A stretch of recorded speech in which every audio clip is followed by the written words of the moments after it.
Hey guys, it's John. Today I'm going to be showing you a time-lapse video of a portrait I did of a YouTuber while trying to do an exercise based on tone. Now this might be a little bit backwards for you, however, it might help you if I ask you in this way. If hue is the purest form of color and tone is what happens to that color when you add black or white to it, what happens when we treat the three primary colors, blue, red, and yellow, as tones instead of hues? This concept might be a little bit difficult to grasp right off the get-go, but let's start by trying one thing. If you look at an object that you're going to draw or anything outside or anything around you right now and you squint till there's almost no more vision left, what you see is a version of that object in a grayscale, and that shows its tone. Well, if you take the colors red, blue, and yellow and you squint at them, they have very different tones. So today what I'm going to do is I'm going to paint a portrait using red, yellow, and blue in watercolor. And I'm going to try and build tonal values on a really cool face that I found on YouTube.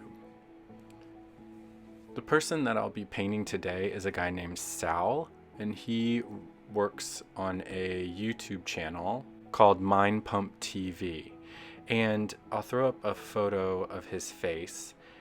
He has a really angular yet not pointy face. His posture is amazing, and he looks like he's really well built, but his face is really interesting because it has a lot of contrast in it, because he has a very pronounced nose and he has very deep eye sockets.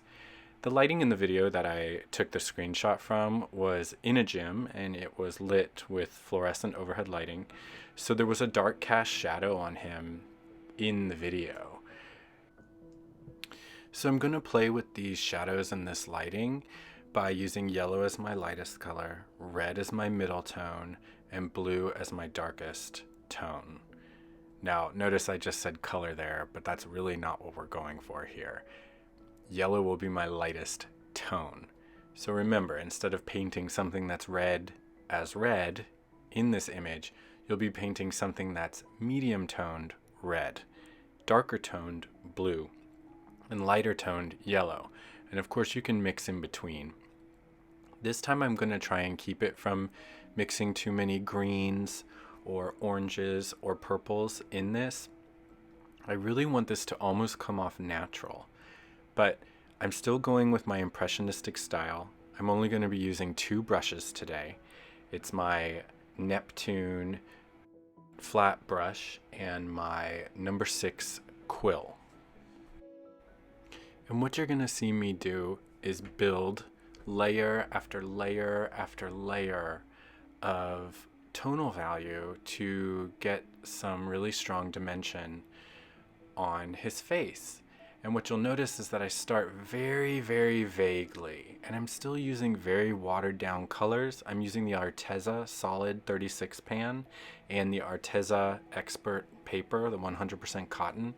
So you will see a little bit of buckling, but I figured this palette is pretty aspirational for people, and many people would be able to afford it, so this wouldn't break the bank as opposed to using tubes.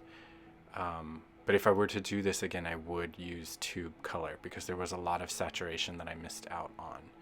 There's a couple of mistakes that I make in the sketch, and one being that I didn't extend his head back far enough. But I'm not going to go through too much of the instruction here. I'm just going to let you guys watch to see how I build the tones and how I add small details.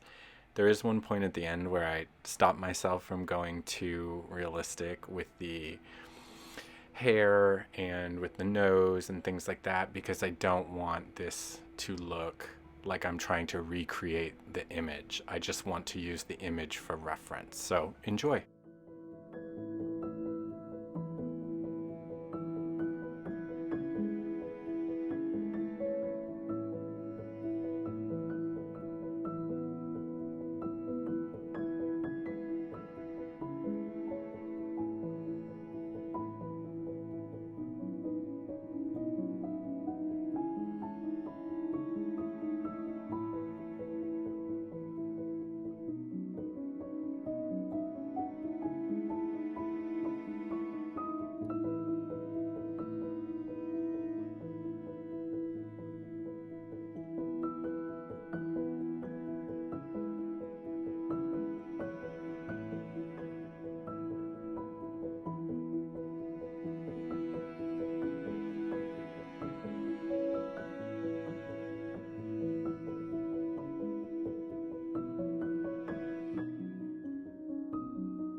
I messed up and overdid the mouth here. The mouth is a medium tone, and for some reason I took the facial hair way too far. And the other mistake that I'm making right now is that I'm outlining the lips in blue. And you'll see how that plays into the final piece, but I was really annoyed with myself for doing that, and it caused me to have to make a lot of corrections towards the end of the painting.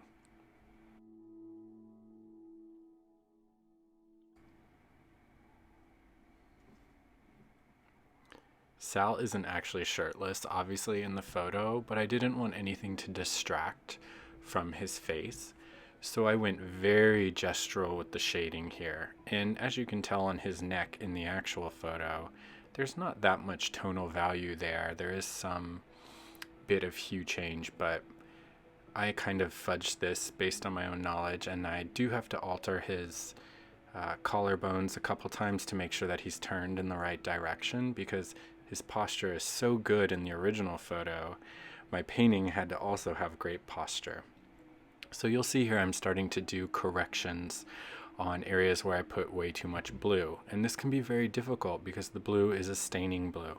So the paper was stained. So even though I tried to lift out some of it, there was still a residue of the blue there, which then would turn a red, purple, and a yellow to gray.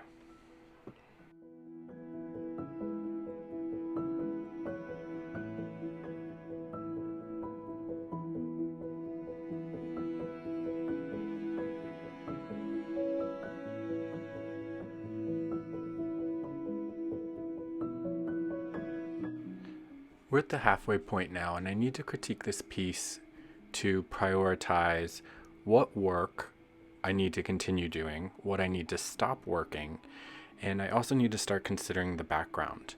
I noticed at this point that I did not make his head large enough behind the ears, and I also noticed that my contrast had really dried a bit lighter than I had wanted. In his chin, where I have added back in the skin tone, that's still muddy because I need to reapply facial hair on top of that, but I have to let it dry first. And also where I removed the blue at the corners of his mouth. His mouth has a slight arch at the corner of it, and I have to get that perfectly for this to look like him. And that's something that's really interesting about this process, is really learning how to deconstruct and reconstruct a face while you're doing this. Because remember, again, this is all only in tonal value. So if we look at this in black and white, we notice now that there's a lot of medium tones. There is some light, but I really need to amp up the darkness, which I think I will do in the background and obviously in his hair. But I also need to, bring some tones forward and push some tones backwards. So it's something to consider. The other thing I realized here is that these paints are not as forgiving and as workable as nicer professional paints, which you will notice. The good thing about this exercise is if you do want to buy the nicer paints, which I do recommend that you do, is that you only need to get 3 colors. So it may not break the bank for you to go ahead and try in this way.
For picking the background color, I went ahead and did actually use black for this. I wanted to make it a neutral tone and almost make it look like the tonal gray paper that you use for Conte crowns or colored pencils. And then I just added a little bit of color from what was used in his face to kind of relate the two. But I definitely made the background darker. I wanted just him to really stand out off the page, and I didn't want there to be anything recognizable or decipherable in the background behind him. It's not a natural background or a realistic background, but I do think it helps kind of convey the work process or the stroke method to the painting.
Okay, so now I'm going in with the background color and probably the medium tone from the background color, and I'm recontouring around his face. Because I'm doing a very impressionistic style, some of the outlines were really smudged in his profile, but I do want the tonality to be impressionistic, but I do want his face to be very pronounced because I love his profile. So I did go back in with a darker tone and start really pronouncing that out, and you'll see towards the end I kind of stopped myself from making it too realistic and leaving him with some artistic value in his profile. So now I'm gonna let this dry after I finish it out. I'm trying to push the head backwards just a little bit with a dark blue and press it dry, and here it is. This is it dried. I love this painting. I think this is amazing. And especially for the materials that I used, I think this came out really clear and a lot like the original photograph. But I just wanted to share with you guys this process because this process is really helpful for learning how to build tonality even if you don't have a large array of colors. And I hope this helps you if you're on a strict budget, you know, realize that you can paint something fully rendered even though you can only afford 3 colors. So thanks for watching this, and let me know in the comments if you want to see anything else, and I will be back shortly with a new video. Thank you again. Bye.